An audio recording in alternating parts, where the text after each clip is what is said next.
We want to welcome you guys to L3 Perspective. Ladies and gentlemen, my name is Glenn Davis. I'm sitting here with my guy, Cameron Macias. It's your boy, Killer Cam.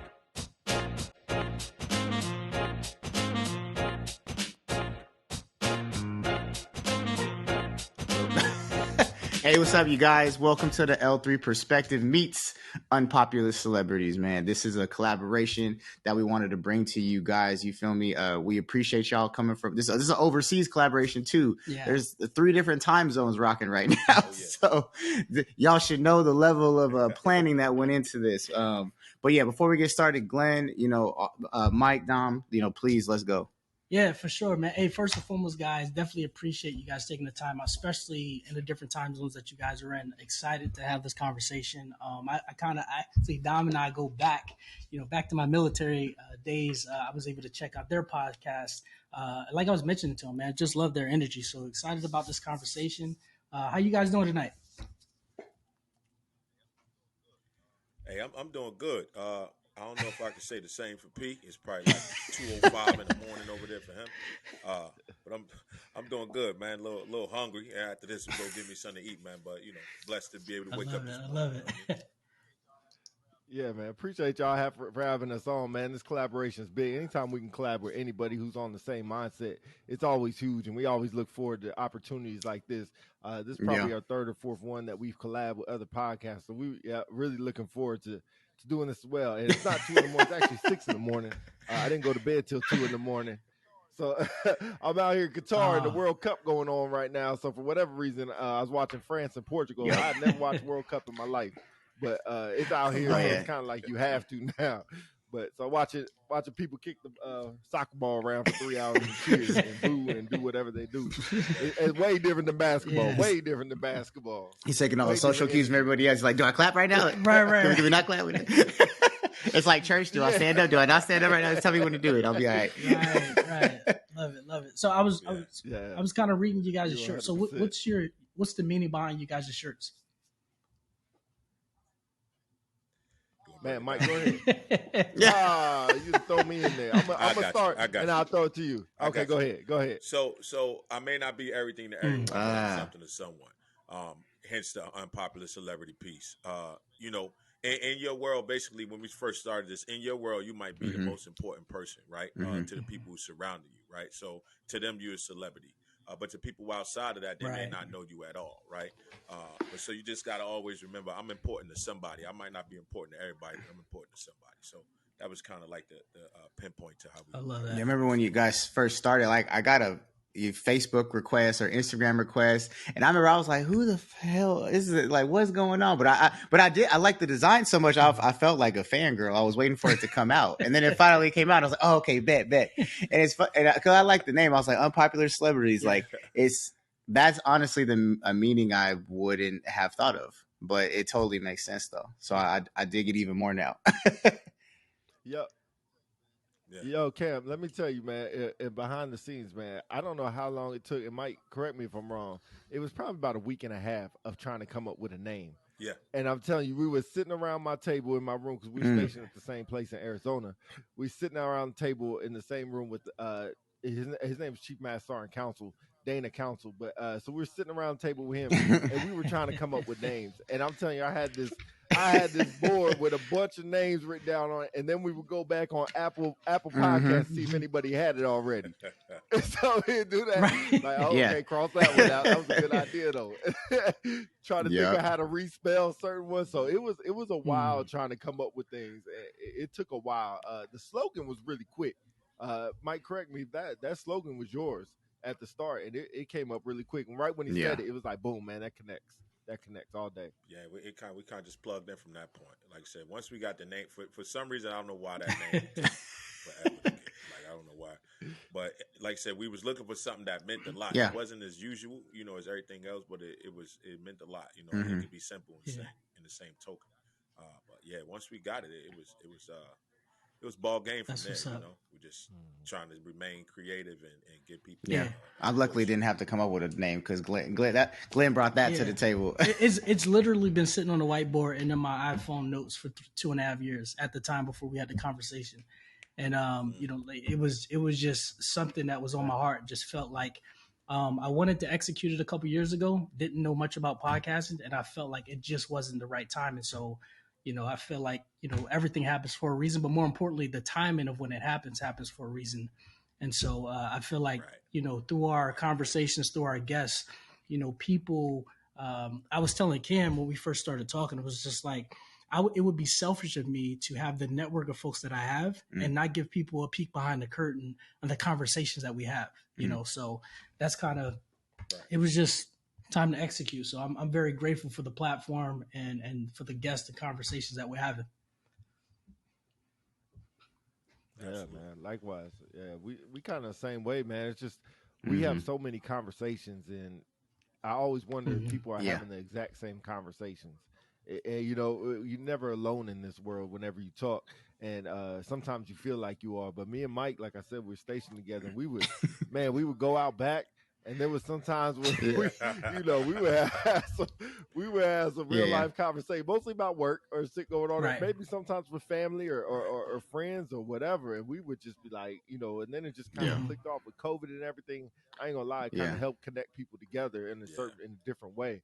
Yeah. And once we did that, man, we just started going and kind of took over from there. Yeah, we talked to we was talking to I can't remember who it was, but it might have been on the last show actually with Chief Lewis, Fired Up Chief. Yep. And to be honest with you, right, this whole thing started because of a person that just didn't have a voice. Yeah, right? Was going through something. I had just recently got back from a deployment. Pete and I was on flight for a little bit together, and then he took over another flight, and then I moved to another section. But it was just kid. He was troubled. He had some things going on for probably a couple years consecutively. Correct me if I'm wrong, Pete. And to be honest with you, I had left. He was into something. He got out of it. I deployed, came back. He was back into something else. But I just seen this kid. He just had it rough, man. And some of it was self-inflicted, right? Some of it was stuff he should have been accountable for. But he was kind of left to the wolves in a sense, right? He was just that guy. Everybody knew he was a trouble guy. Nobody really wanted to give him no time. It was do your task and go do what you do. So, I would see him. We would see him. We would talk to him every once in a while. Then it became more frequent because he was like he was sweeping and mopping and stuff like that, extra duty. But we would just have conversations, right? So one day, I think it was like a Friday. I seen him finish doing what he was doing, and I tried to get him, get him to be able to get released early. So we talked in my office for probably about a good maybe 40, 45 minutes, man. And this kid got up. He walked out the door. I think I done told this story probably like 8 times on our show. But he walked out the door. He circled back. He just bent back in the door, and he said, you should start a podcast, right? And then he walked off. What am I, Joe Rogan? Way back on it. Right. So I told, me and Pete was talking, I think maybe like the next week, we was talking, and I told him the same story. So, we kind of talked about it, small talk, and, went about our business, started working. So then I get a call, or I can't remember if it was a call, or this crazy dude walks back in my office like another day. He like, just out of the blue. This is a nutshell right here. Just out of the blue, he like, I got the stuff. I'm like, what? right? Super aggressive and excited. Normally I'm the aggressive one, but super aggressive. And I'm like, what? You got what stuff? He's like, I got the stuff. Let's do it. Right? So I'm like, bro, what did you talk about? I'm not doing drugs. He's like, I'm like, bro, like, what do you? Yeah, I don't want it. I don't want it. Yeah. You gonna get both of us fired, man. So he's like, nah, I got a microphone. I got this machine. I'm like, all right. He's like, let's do the podcast. I'm like, shit, like this man that went and already got all this stuff. Right. Like, how can I say no at this point? You know what I mean? So yeah, P hit the move, he bust the move, and I mean, we just was trying at that point. Whose story does that sound almost exactly like? That's exactly how my last podcast started. I was talking to my boy Roy. This was our shirt from our last podcast, and that's exactly how we talked on a Sunday or a Friday. And by Monday, I called him. I said, "Hey, I got my mic. Did you get yours yet?" I said, "I already got the YouTube page. I got the email address. I got the name, bro. And my homegirl's making a shirt. So it'll be at your doorstep in 3 days." It's like, we were just talking, bro. And I was like, "Nah, man, the world needs to hear us." That's what's up. Yeah. Yeah. It is. And it's funny, like when you were talking about how old boy said something to you and then just kind of walked off. You know, sometimes people see things in you that you don't really, not that you don't see, but it's just like, okay, maybe it is time. You know, maybe it is time to execute off of that, especially when you hear it over and over and over again. So real quick. Oh, go ahead. Yeah, I was just gonna say it's ironic because the same situation kind of just happened, and I was talking to a young man who's at work and he's going through some trouble. He's redeploying back home because I'm in a deployed location. I'm PCS out here, so 365, but he's 6 months and it's his first one. He going back home, and he said that he just came from a real bad situation where he was had to do an IG complaint. Felt like he had to do an IG complaint, and of course I'm be 100, man. When you do an IG complaint, people put their defensive barriers up. Like, you mother effer, I can't believe you just told on me, you know? And so he just came from that, and he's going back to that. And he was trying to ask for advice, like, how do I go about it? And I'll be honest, I told him, you know, I never IG complaining on anybody. So I don't know. Like, I have no idea. But, you know, what you're going to need is a sounding board. And you've been doing good work out here. You're going to need that sounding board to set you off. Don't think you can do shit by yourself. As much as we like to have pride and think we can, you're going to need that village around you, man. And things like collaborating with y'all and knowing Glenn for as long as I knew, man, you're going to need that strong village, man. So start building it. And for that 6 months, that should have been your plan. And it's kind of late. He's 2 months to go back. It's not late, but, you know, start building that. Ask the chief to write something back to the chief. You know, get some love out there. Go back with a positive name if you try to change who you are, man. But like you said, these organic conversations happen so often. 100%. I got to quickly pause the questions real quick because you guys are active duty, right? So again, just kind of salute to both of you guys for serving. And I want to pause because these are my Defender brothers. Oh yeah. You know what I'm saying? You guys are. These are my defense. So you guys are a whole clique. Don't let him play you. He went to personnel. He left. He's a hood hopper. No, when I met him, I was personnel. But you know what I'm saying? Starting out the career, you hood hopper. You know, I seen the light at the end. No, I'm just kidding. But I wanted to, like I said, just salute you guys for doing everything you guys do, man. Because you talk about having like facts. Just being underappreciated at times for what you do, working, you know, holidays and you know, 14-hour shifts and, you know, garden, just all that. So again, I appreciate everything that you guys are doing, man. From one defender, I'm always a defender, to another. Absolutely. He has his beret in his back pocket. It's like, where'd that come from? You never brought that before, Glenn.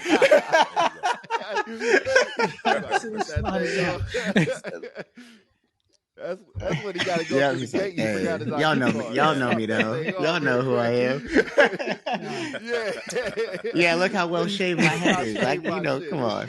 So, but yeah, tell us a little bit about you guys. Yeah. So like, where you from? Like, give us a backstory. Okay, so, yeah. So, you know, ironically, and I'll plug this in, and then we'll go on from that. But we did an episode. And all our episodes are organic. That we literally, he come to my house, and when we were living together, we were in the same studio station. When he would come to my crib, and we'd be like, all right, so what we gonna talk about? And it'd be like 5 minutes before we go on, and we'd be sitting there brainstorming. He's like, all right, what about this? Or I'll be like, what about this? And you know what? Mike's so clever that I could just say anything. I'll be having to research stuff. I'm gonna keep it 100. I have to research some shit real quick. Like, what are you talking about? And he'd be like, you know, I'll say, let's talk about this. He's like, all right, let's go turn on the cameras. I've been like, damn, Mike be ready to go. I threw out an idea. Was hoping I was hoping it was gonna be a bad idea. He'd come back with something, so I could be like, yeah, the show sucked. It's your idea. He leaving out the fact that I had to get there ready because Pete literally lived like 30 minutes away from me. So I'm up early in the morning. I got to drive all the way to his house.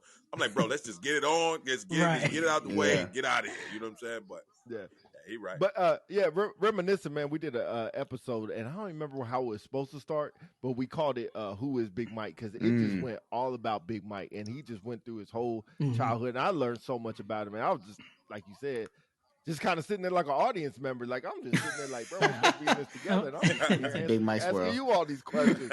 But it was truly interesting. But yeah, I go, I'm originally from California, a small city called Modesto, up there with Sacramento. That's the best way I can kind of say it. We on the map. But it's a little small pimple on California, but we there. We ain't popped yet. But yeah, we definitely there. But yeah, so I'm from Modesto, California, man. I came in the military around 2004. Kind of was at a lost road. And Glenn, you kind of know, man. I was hooping for a while, man. And I'll tell you, Big Mike, man, don't let this dude Glenn fool you, man. This dude can hoop. I live through my son now. I don't know if he still do. I know his son be putting in the work now. His son. Yeah. But this dude, man, was like, hey, Speedy Gonzalez on the court, man. And as calm and cool as he is now, man, that dude's so calm on the court. It's been so frustrating guarding this dude. But yeah, man. So I was hooping, and hoop went away, and school wasn't the right thing to do. Kind of went to college for a year and a half. It wasn't the right thing to do, and had nowhere else to go. And my cousin, man, he was in the Army, and he was like, you should go in the military. And I was like, man, F that. Like, I know nothing about the military. And he was like, well, you should go. If you go in the Air Force, because they got the best looking girls. So go make sure you go in the Air Force. All the honeys. So I was like, all right, bet that. Yeah. Bet that. So, yeah, I went through it, took my ASVAB, man, failed that joint. I ain't gonna lie, man. I got a 14 on that thing. And I didn't know the scores go that low. And the recruiter just it could be worse. It could be worse. Trust me. It could be worse. The recruiter was all up on my Bro, you don't know how much I appreciate that right now. Hearing that, nah. I thought I hit the bottom, but so he was calling me every 5 minutes and everything. Man, he stopped calling. He stopped connecting with me. He stopped trying to give me food and pick me up. Man, he just stopped everything. Like, oh, this dude. And I came back a month later, studied, took the ASVAB again, and I got like a 27. So I felt good. I still failed, but I felt good. He talked to me again, and I took the third time, and finally passed it. So I was like, "Thank God!" And that's just kind of started everything. That just really started everything. Big Mike, sorry I went too long. Nah, you good, bro. Do your thing. Me, I'm originally from New Jersey, northern New Jersey, Newark, New Jersey. Came in the same year, 2004. But kind of like P, I needed to do something. You know what I mean? Like school, I already knew it wasn't for me. I knew I would go to somebody's college and waste their money. Because I hated school when I was in school. Be straight up honest with you. I hated school when I was in school. And I needed discipline, right? I always knew, and I never wanted to be average. You know what I mean? In my head, it's like, I can't be like everybody else. I tried that. It didn't work. It wasn't for me. I always wanted to stand out in some way, shape, or form. And then life just wasn't, it wasn't what I wanted it to be. You know what I mean? At 14, my mother was killed. So, my dad, he was in and out of prison and stuff like that. I had a good family grounding. You know what I mean? I had a lot of strong women in my family. But it was just like I had to do something, right? Then I met my at the time my girlfriend, my wife now. We kind of left together, right? So I came in the military. I had 2 sons already, no stripes. Probably like $400 a check, if that. But that they was my driving factor. To be honest with you, it was like I know I had to leave. I moved out of New Jersey in like 2003. Joined the military in 2004. Because my goal always was to get a better life than what I had. So once I figured out how to do that, man, it was no stopping me. You know what I mean? Like, it's just whatever I could do to give my family a life that I didn't have, better than what I had. I respect that. That seems it falls in line with the general theme we have on the show. With life, love, and leadership. Is I think every guest that we've had has had a story where they could have just given up, right? Just like, bump it. Like, you could have not taken the ASVAB for the second or the third time. You could have, given up and just like, bump it. I'm gonna just hang out here in New Jersey. Same thing with me and Glenn, and all the other guests that we've had. And I think that is truly becoming kind of like the main theme of our show so far. And probably a lot of your guys' show too, as I see as well, is through trials and tribulations, you just don't give up. Yeah. Right. Cam, let me tell you, man, it's such a powerful message, man. Now, I hate to keep using myself as an example, but doing the ASVAB, and like you said, I'll tell you, my very first day it started off in the military, very rocky. When I first got to my first base, Yokota Air Base, I was walking to work, and I walked by a Marine general and didn't salute. I had my A bag. Glenn knows I had my big ass A bag, and I'm walking the little half mile to work, and it's cold outside. I got there in October. It was cold outside. Oh yeah, And they don't play. Marines rank is really small. I'm brand new in the military, and this damn Marine little small dude stopped me. He was like, "Hey, Airman, where's my salute?" And I'm like, "Oh, sugar, he could have been private." And I was just gonna be like, "Here you go, take it, bro, take it," And the other quarter of the mile I was walking, I was like, man, it's gonna be a tough start. Like, I can't go any further down from here.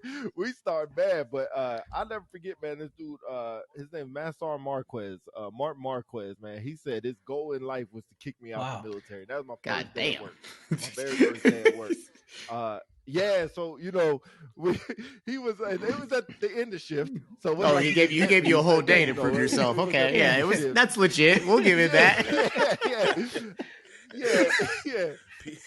But I definitely failed whatever test he had for me that I didn't know, and and it's like I told him, like, I was talking to myself more than anybody. I was like, man, it took me 3 times to get up in here. Like, you'll kick me out after one day. Right.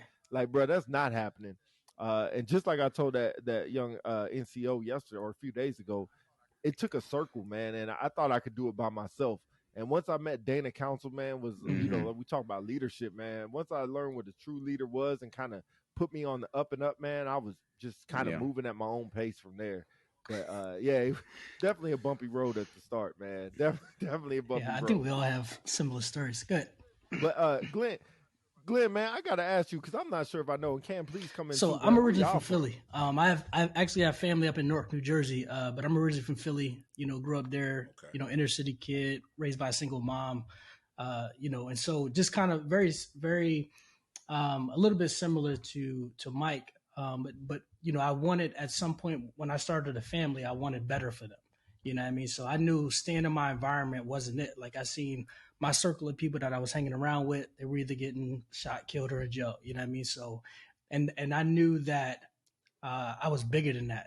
Not I was always carrying my city on my back, but I wanted something different. You know what I mean? So, joined the military in 2000.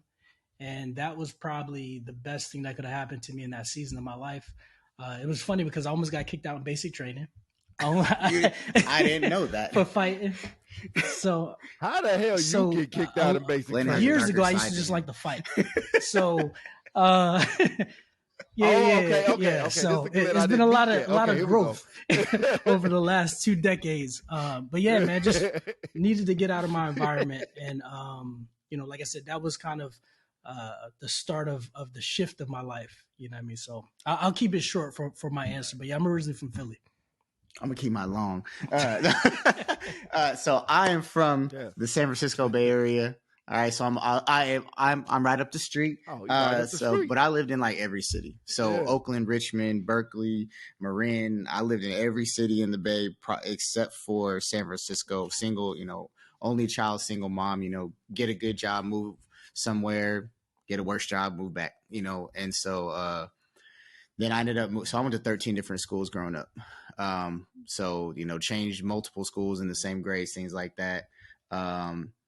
Grandfather, alcoholic, drug addict, stuff like that. So he was into my life, but I had kind of the same thing, very strong female presence in my life. My grandmother, my mom's, all my mom's friends, things like that. Graduated high school in Sacramento.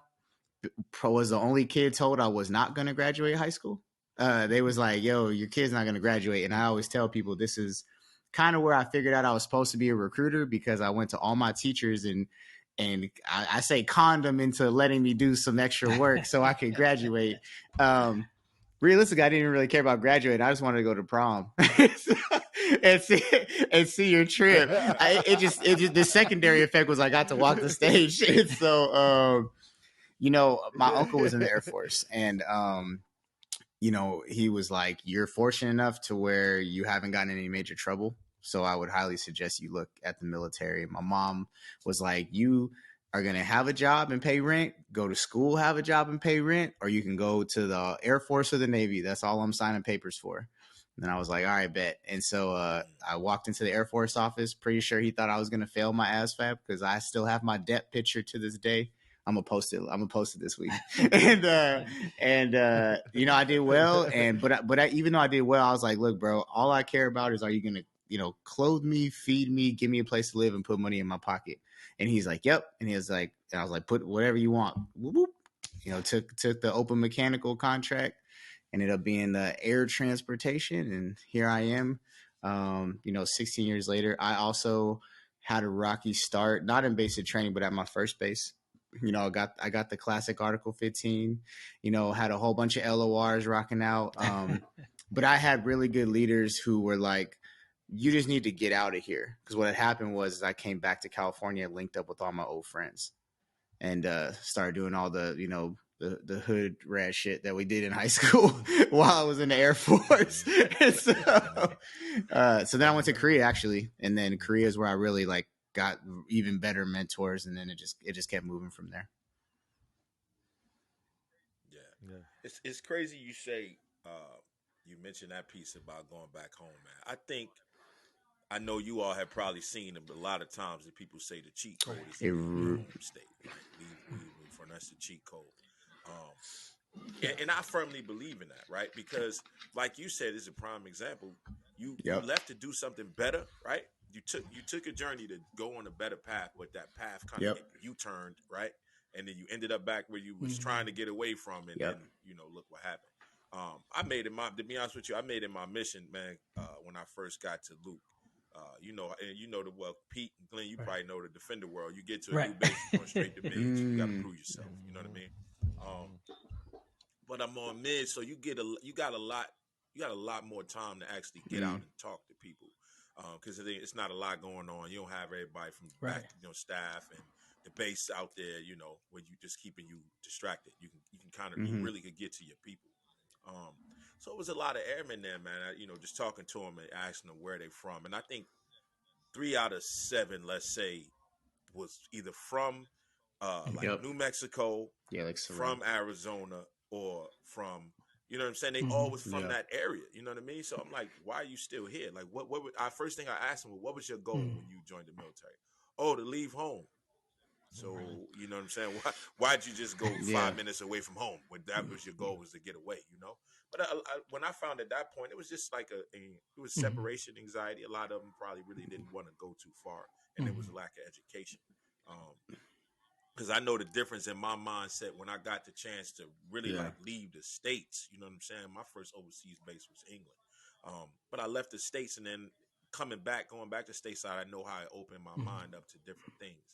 So my goal was that, like, let all these airmen know, hey, like, I need you to get out of here. Like, I need you to go as far away from home as possible, right? See the world, and then when it's done, if you wanna come back at that point, maybe that's cool, you know.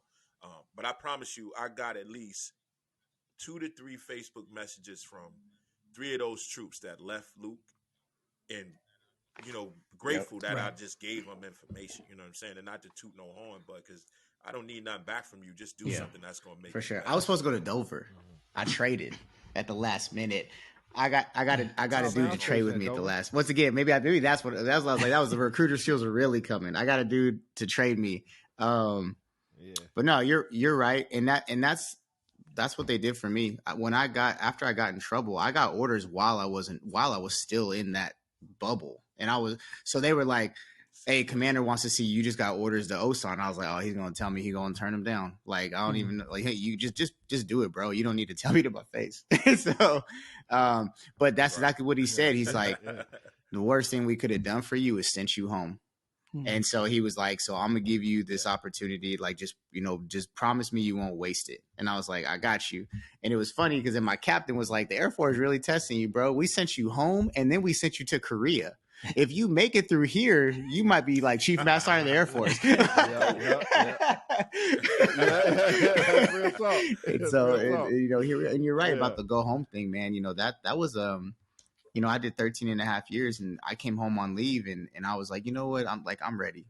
I'm ready to come back to the, I got 3 kids, and I want them to spend time with their grandma. And, I just wanted I wanted a little bit more control, and I was lucky enough to find that opportunity with where I was at. But you're right. It was like, but before then I was like, I ain't going home. Hell no. But like, once I got that like mental maturity, I was like, you know what? I can go home and like everything will be okay if I go back this time.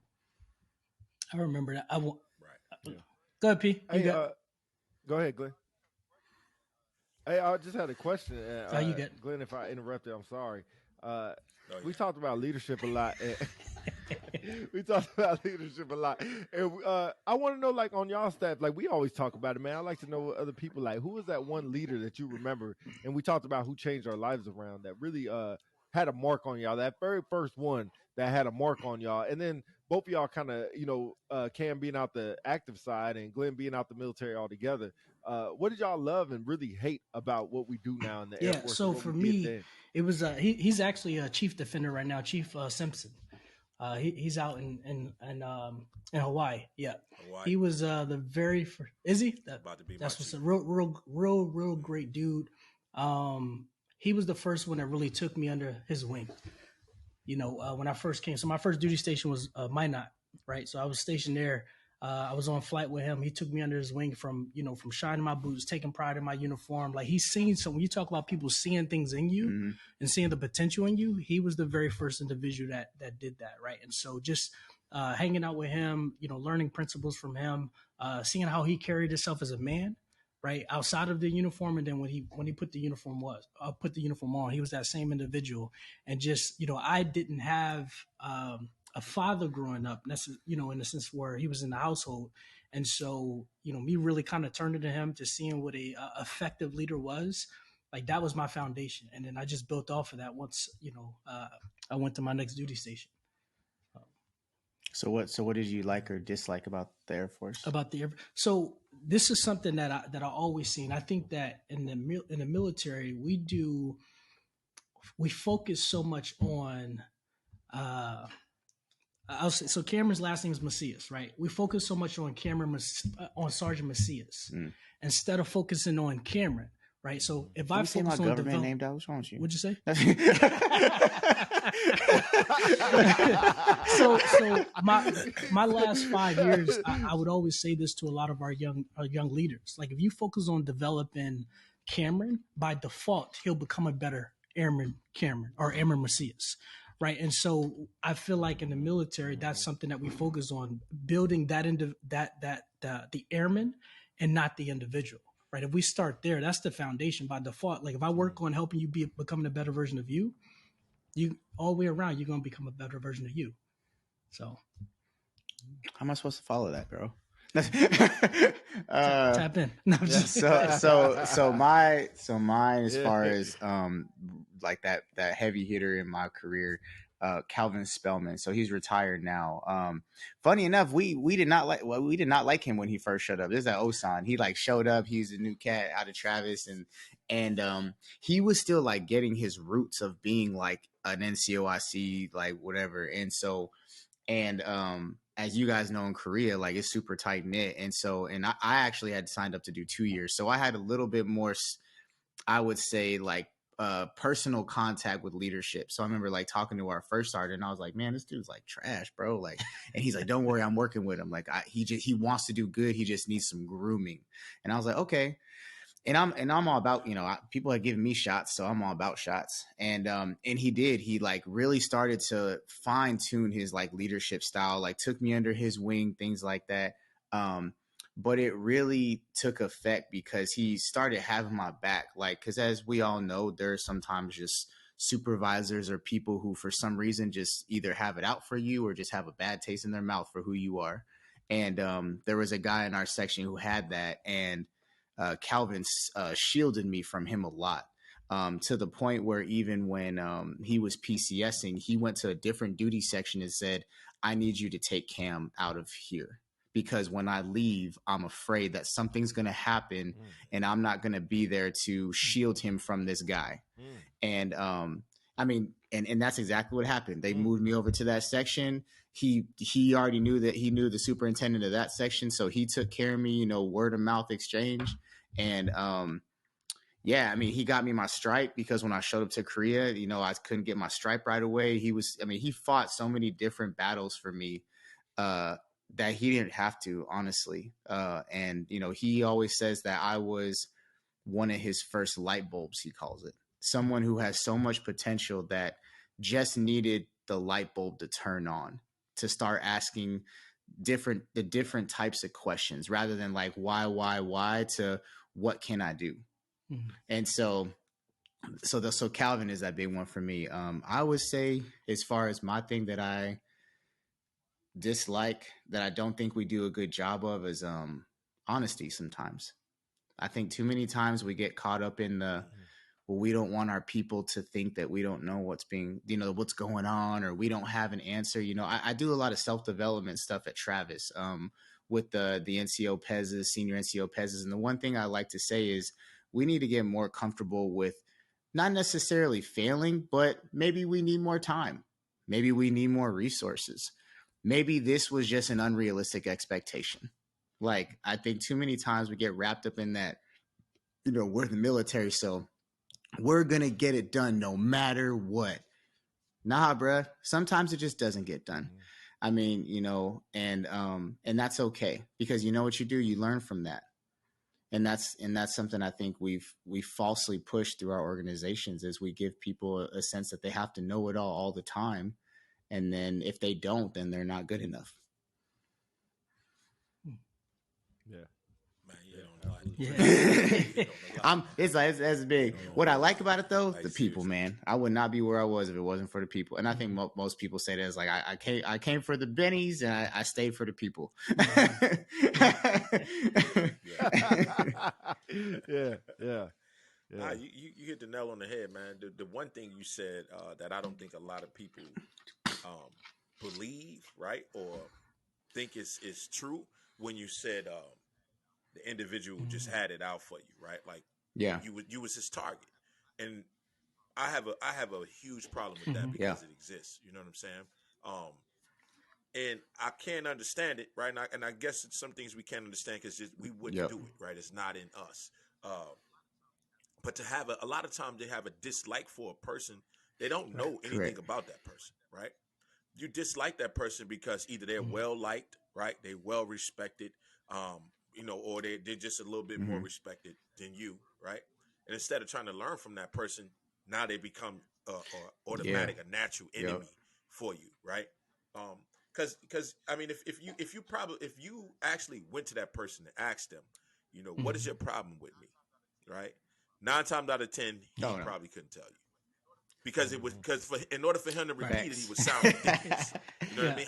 How like that's, you know what I'm saying? Like how can you really walk up to somebody and be like, hey man, I'm hating on you. You know what I'm saying? Like I don't like you because whatever you're doing, I don't know how to do it. I can't, so I don't like you because you can do it. Right. How realistic is that? The average person can't say that. You know what I'm saying? But that type of shit exists, man, and I've seen it so many times. I like, and Pete know, like I started to pride myself as I got later in my career on calling people out. You know what I'm saying? And not in a group setting. Like I'm gonna talk to you. I'm gonna call you out to you, right? Because that person that you bullying, in a sense, because what it is a sense of bullying, right? That person that you bullying may not have that. They may not have that heart. They may not have that spine to say, you know, excuse my language. Why you fucking with me? For real.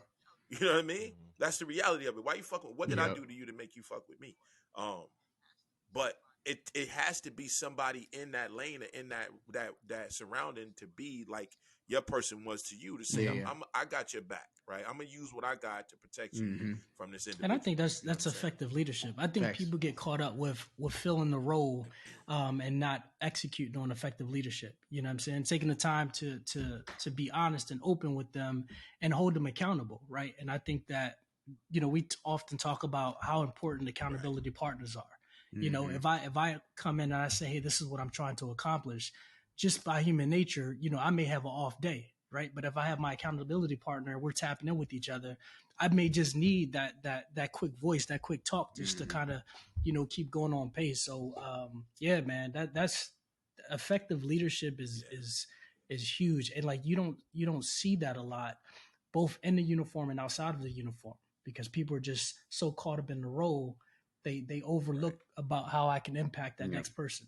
So you can. So my boy said the reason that happens the most in his eyes is the insecurity for people or by people for people that don't need them. So what happens is that senior leader, like you said, because the person maybe below them doesn't need them for anything, like they can navigate all their stuff. There's a sense of insecurity that comes from that.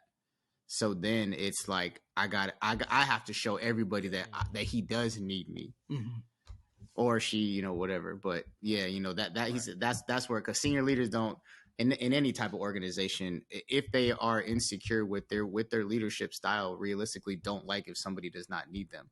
Now, if they are secure with their style and they're confident with how they rock, they will use that person as a beacon. They will understand that's a plus side for me. Like I was talking to my boss about the other day, and he was like, I love the fact that you don't need me, bro. It makes my life 10 times easier. That all you have to do is call me with you handle all your business by yourself. He's like, I literally just have to check in on you guys and make sure you're not like doing anything illegal. And I was like, yep. But that's why, like I've said since I, working with him, I said I really appreciate how you operate in that sense, because a lot of people have a problem with that. Like they feel that because they're in that role, they always supposed to be busy doing leader things because people need me. And that's just not the case. Realistically, you want a team that you can be completely, separated from, and they can operate at an effective level. That's the whole point of leadership.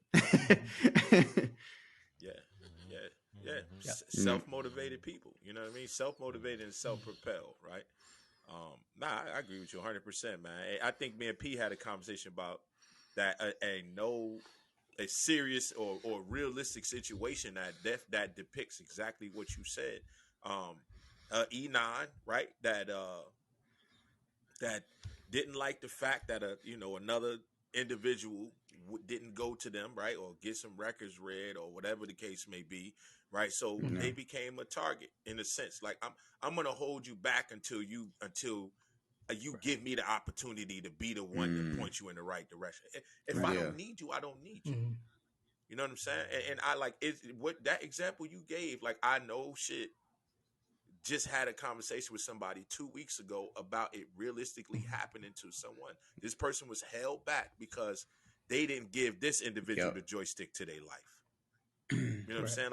Like for what?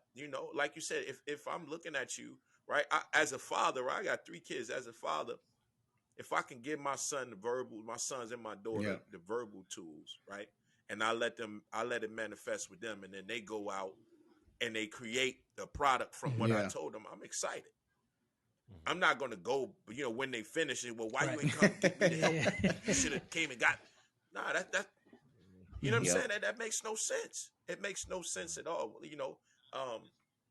but I guess none of us would understand it because it's not us, it's not how we operate. How do I expect you to grow if I'm going to hover over you, right, and ask you I expect you to give me half of what I just gave you to do for you. Where's the sense in that? Makes no sense at all, man. But unfortunately, we're surrounded with people that operate like that, right? And if everybody ain't as strong as the 4 of us mentally, that know how to maneuver outside of that situation, they end up being that lost cause, right? That individual that fails or is disciplined for something that wasn't really an issue, or they get burned out and they just give up, because what you gonna do when you're an E5 and you got an E9? That's the one that you were his target. You know what I'm saying? So I have a question with that for either one of you guys. Like, in that scenario, like, what would you say to that person? As you guys have a lot of leadership experience, so what would you guys say to that individual to help them if they were, fast forward, they were in that situation? Man, Mike, I'll go first because I'm probably the ball. Go ahead, bro.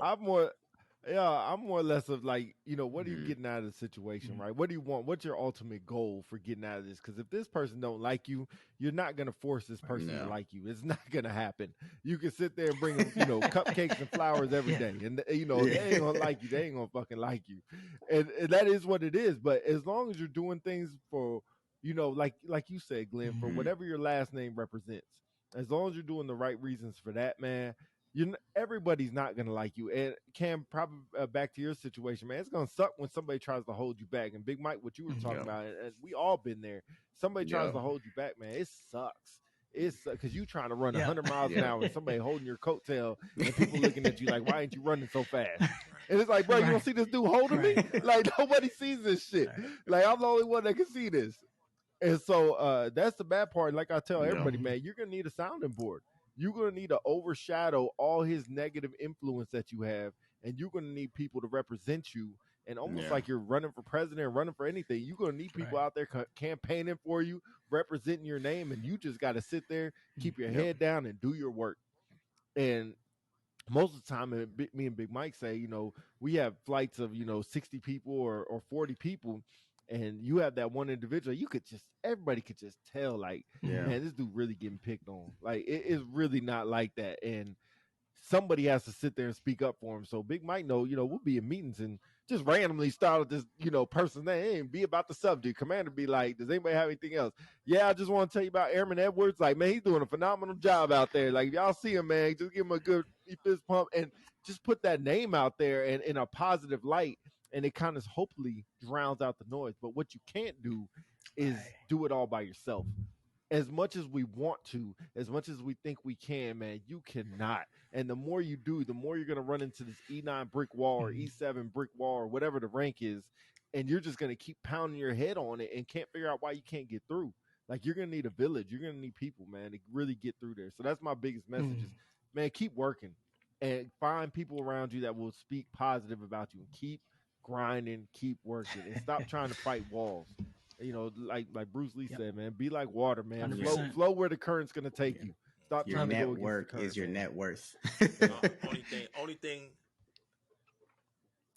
Yeah, pretty much. Only thing I would say I would say differently, man, is the keep your head down part. Right, that right there. I guess that ain't never been me. Everything else you said, I agree with. Right? Don't put your head down because then you defeat it. Right? Keep your head up. You know what I'm saying? Like you know what the hell I'm talking about. I'm saying be down with work. Be down with work. Like just go for it. You know what I'm talking about. Turn your mic off. You had your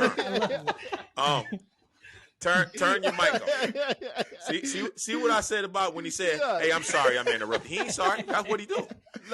Oh God, But no, I know what you meant. But I wouldn't. That's the only. Well, say that part first. No, I ain't say saying you that. know what I meant first, and then go to that part. Nope. Don't just go straight in there like you don't know what I'm talking about. And now I'm gonna take it back. I don't know what you're talking about. But I wouldn't say nothing different, man. You gotta work. You know what I mean? Keep doing your work. Do your work, and then I can speak for you without anybody ever having a chance to speak against what I'm saying for you. You know what I'm saying? Just don't leave me in the dark, because I got your back. Do what you're supposed to do. Let me know what you need, and the rest of it I'm gonna take care of. But you hit the nail on the head, Pete. You gotta find that sounding board. You gotta work, because regardless of what this person is saying, if what you showing is completely different, the proof is in the pudding, right? Your words, this person's words and your actions, bro, they got to be completely different, because if they can prove it, then where's the fight? But they can say all day long, well, I came through the gate, and he wasn't checking IDs properly, right? But then you look at this, excuse my language, this big ass camera footage, and you see this kid scanning every ID. You know what I mean? What are you talking about, right? Because if it has to come down to that, right, you got to fight your fight. But what are you talking about? The proof is not your words against what I'm doing is totally different, and that's where you got to leave it at. You got to leave it behind how you operate, and let their words just be exactly that. He didn't like the fingers he was holding the ID in when he was scanning it. He's like, nah, it's the forefinger and the thumb. Middle finger. Right. And you find people like that, man. Yeah, I'm about to say, you'd Oh, be I bet. surprised at what people just Yep. find wrong with people, man. It's freaking ridiculous. Like, his fingernails are extra dirty today. Like, what the fuck? Like, who's looking at a fingernail? But this is the part I don't like. And y'all tell me, I know y'all have been here and seen it or heard it. This is the part I don't like. They'll see that, right? Fingernails dirty.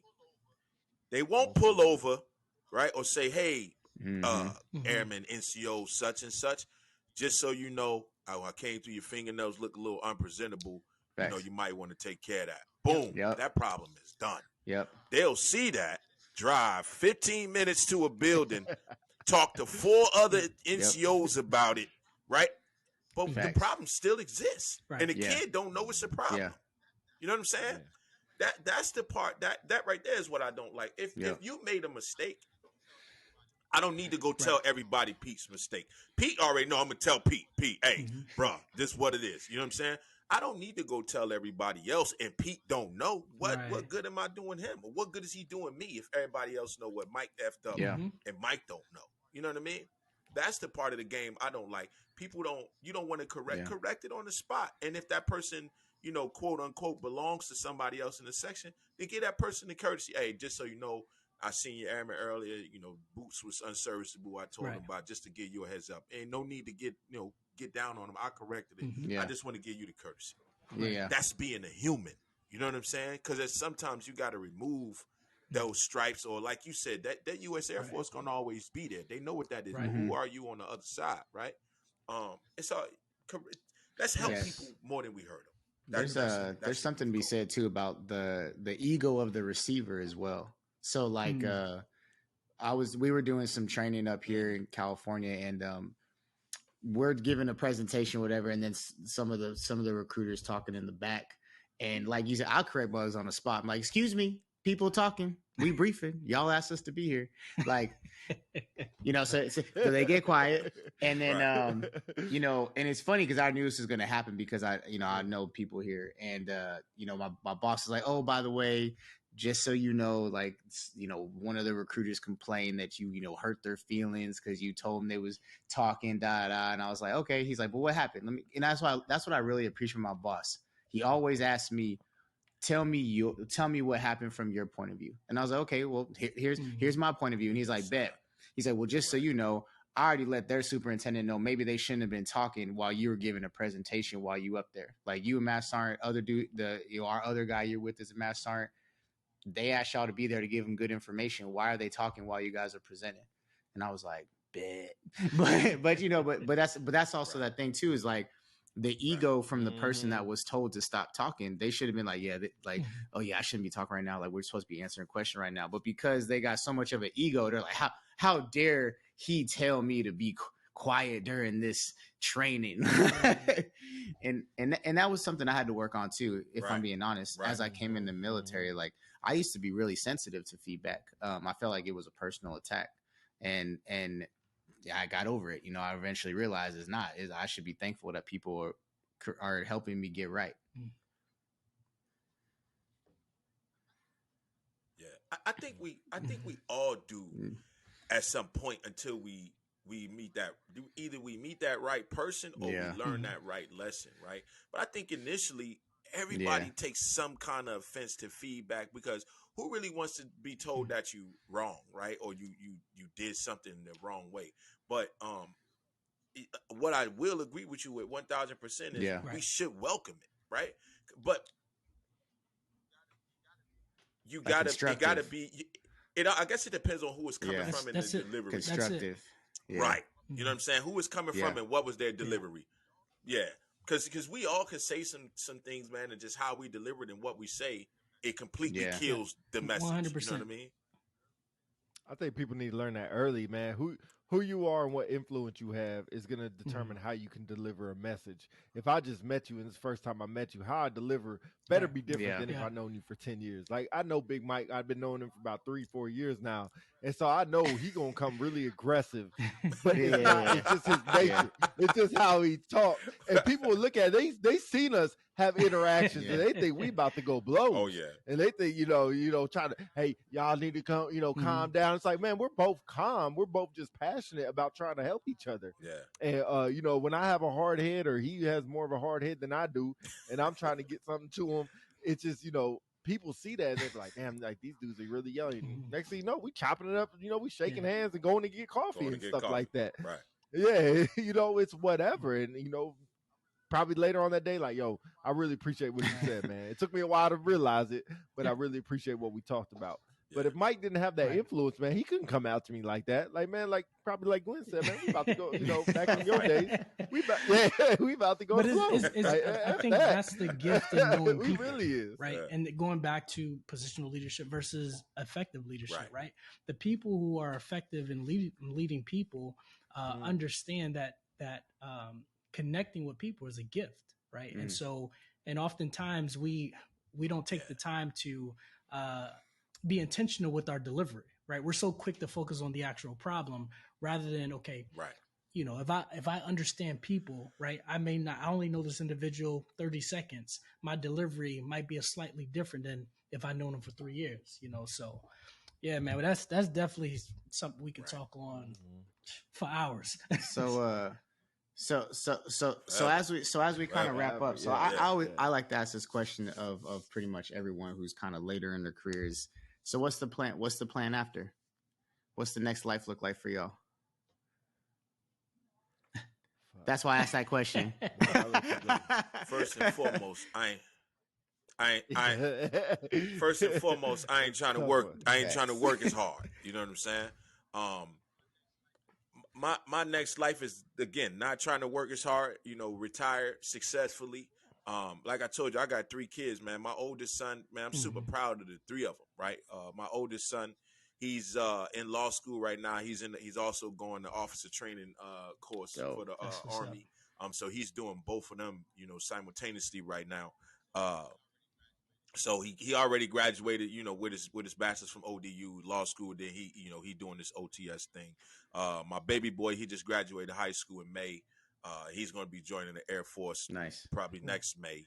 And in next May as well, my daughter graduates high school, and then she's going to be attending college in Hawaii, because we moving to Hawaii after this.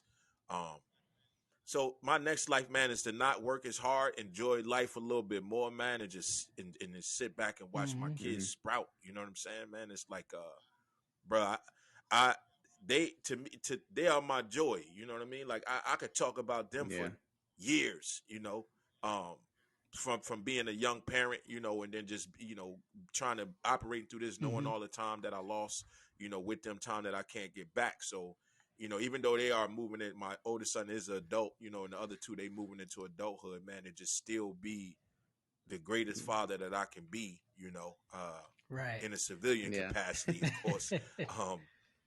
Be the greatest father I could be, man. That's really it. So I really want to try to tap in with my bros, try to start our own business, because I don't want to be an employee, right? We get so wrapped into teaching our kids how to be employees, but instead of being employers. So, I really want to kind of tap into my bros that got the knowledge, man, and start our own business and live life, enjoy life, man. That's what's up. That's really it. I love that. Man, see. Next time I need a volunteer. All right, you get to go home. Exactly. Yeah, exactly. I really don't know, man. To be honest, man, that's the most honest I could be. I have no idea, and I always said, man, if the military kicked me out tomorrow, I have no idea what I would do. I've developed a lot of skills. I've met and networked with a lot of people. I'm co-founder of a couple businesses that I love running. I do a lot with stocks and mutual funds and stuff like that, and so I love doing that stuff. And maybe that's a route that I'll go, but really just set myself up more successful than when I came in. And I'm pretty sure there'd be a lot for me not to reach that platform that I want. But like Mike said, man, I want to retire, and I want people, in my retirement that really care about me and that I care about them. I think that's really, if you would say what's your main goal about retirement, is I want people there, man. I want people that respect me and that I respect, at that level, man, who got me there so I could shout them out and say thank you and look in the faces and actually see that, man. I think that's huge. I really, really, really love retirements, man. And when people, whether they have 200 people or 20 people, as long as it's the right people, I'm all about that, man. But yeah, I want my front row pack with my DVs and stuff like that. My cousins and stuff like that who got me here. My karate instructor who made it through, and Big Mike better be there and shit like that. So I would, I would love that. I'm gonna be the MC. There you go. I'm gonna be the MC. I'm gonna be the MC. I got stories to tell. I got exactly why we ain't doing it. Exactly why. It's supposed to be a celebration. But I don't know, man. Just continue with the business stuff. I think Big Mike hit it on the head, and I think a lot of people, and I'll be completely honest with you, and you guys know this well because you have a platform, you have a podcast. People always talk about what they want to do and don't want to do the work to get there, and don't understand the risk 100%. That it's going to take to get there. And people, entrepreneur is such a fucking buzzword now. It's incredible. And people, everybody wants to be influencers. Everybody wants to be entrepreneurs, and nobody wants to do the work to get there. Or they think, doing the work for 5 days is what work is. And, I think Elon Musk hit it the best, man. Elon always says, work hard. And, everybody asks, what the fuck you mean? What is work hard? And he's like, go into a level that you never thought that you would ever see before. And then once you go times that by 2. Right. And even then you're probably touching the surface of what working hard is. But until you can tap that level and take that risk on, that, I'm willing to sacrifice everything to get, financial wealth or 100%, whatever you want in life, you're never going to do it, man. And I think that's the one thing about me that I've learned and tapped into people who are the same way. It's just like, once we have a developed idea, a lot of things are just ideas. And we write them down. Pretty words. Pretty words. Wherever we put them. And, it's nice. And yeah, exactly. We just leave them, man. And that's why Big Mike, man, hit this story about the podcast, man. He said, man, let's do it. And, man, the next day, just same thing as you can. I was up on there, like, ordering everything, man. And money wasn't an object at the time. Just going on Amazon, and we ordered everything, man. To be honest, it's like $500 when we first started. Yeah. And whatever I had around the house that we had. And we just, F it, man. We all in. We're all in. We started making T-shirts. That was a good idea by Big Mike. And, started doing the website, which costs money and stuff like that. The platform that we use. And, then we learn about Facebook and YouTube and all that other stuff, man. It all goes on with it. And what people don't realize is this is a 3-year journey. Yeah. And 3 years is not a lot, and we have a lot more to go. But just in these 3 years, they think that we just woke up like this. Like, we woke up with 5,000 followers. We woke up with, 3,000 people, listen to our podcast, and they think, man, you always been like that. Nah, bro, you don't understand the grind and how much McDonald's Mike spent in driving 30 minutes to come to the crib and trying to figure out ideas and don't understand that shit, man. And so, long way around your question, man. I have no idea what I want to do, but I know whatever it is, I'll grind to get it done. And this was a 3-year process. Your guys' podcast. Yeah, we've been rocking for 3 years, man, down there. And I mean, you see, we went from a setup with a big background and board, and that was the beginning, to our jersey on the wall because we doing the 365. But we could have easily just said, "Hey, we got the 365s. That's it," But got to figure it out. I'll tell you, man. Shout out to Big Mike, man, because that's one thing we did is try to work it out, man. And we work together as much as we argue and fuss and fight with people don't see. And one day maybe they will, because we have bloopers, man. And Mike, those bloopers are making it out there. Best believe. The bloopers, we got some bloopers where the gold is. That's the evil laugh. Yeah. Well, we go back and forth, but man, shout out to him because, man, we wake up at 2:00 in the morning and get shit done with guests and people. People always say, like, you must really love this stuff, and we really do, man. Really love hearing about people's stories. Really love hearing about people's journey, and to be honest, man, it's more or less of a mental health thing that you're not alone in this shit. The way you think, the way you talk. And hopefully somebody else. We just had a young lady hit us up on Facebook that, gave us mad reviews about the last podcast we had and what message that she needed to hear. We had a young man on there was talking about going, doing suicide and, listen to our podcast about suicide and kind of, clicked and changed his head for a second. So man, it's shit like that that you just cannot give back, and it's just that makes it all worth it. And Glenn, I think you know this, and Cam too. 100%. That makes it all worth it, man. Nice. It really, really does, and that pushes you through all the money that it takes, all the waking up early to sacrifice. Those little small 100%. little nuggets push. I think your having the proper partner really sets the stage for the whole thing. Like that was something we talked about when we started. Is I was like, based off what had happened with the first podcast and all these things, like these are my bugaboos. Like we got to meet halfway on these things. Like I'll do the editing, I'll do this, I'll set this whole shebang up. But like, I need you to push stuff out. I need you to, write up the episodes for me.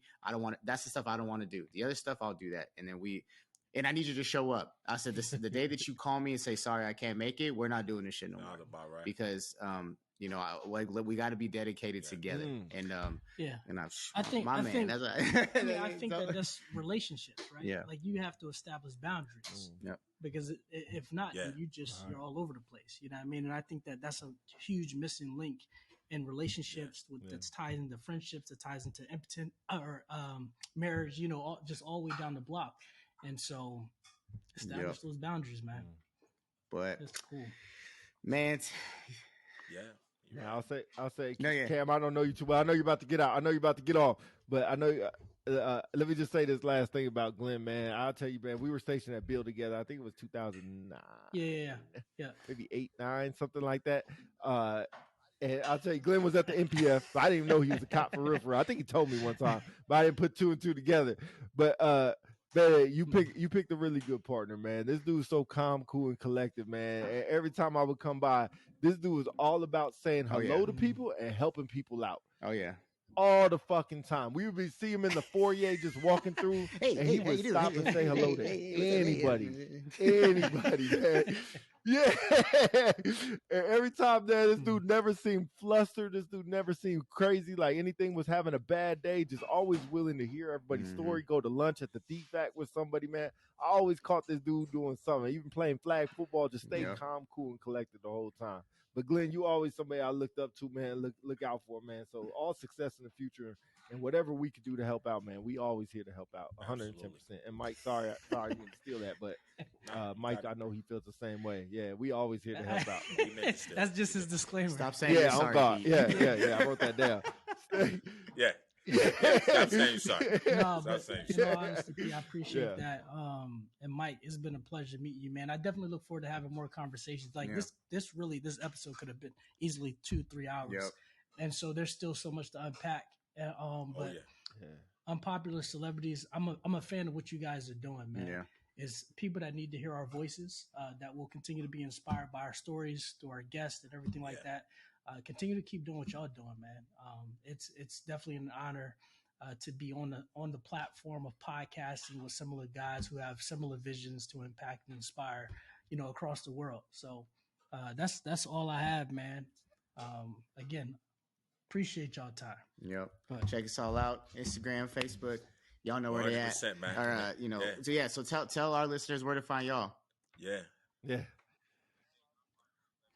Hey, Unpopular Celebrities, we everywhere, man. iHeartRadio, Pandora, Google Play, Amazon Music, Apple, Spotify, Facebook. Hey, Mike. What, man? We got taken off. He said, I wasn't going to. You want to tell me that on the air? Way to go. Hey, fuck edit that. Hey, Mike, Edit that out. See, anyway. I'll make a call. We'll get back on there. Motherfucker.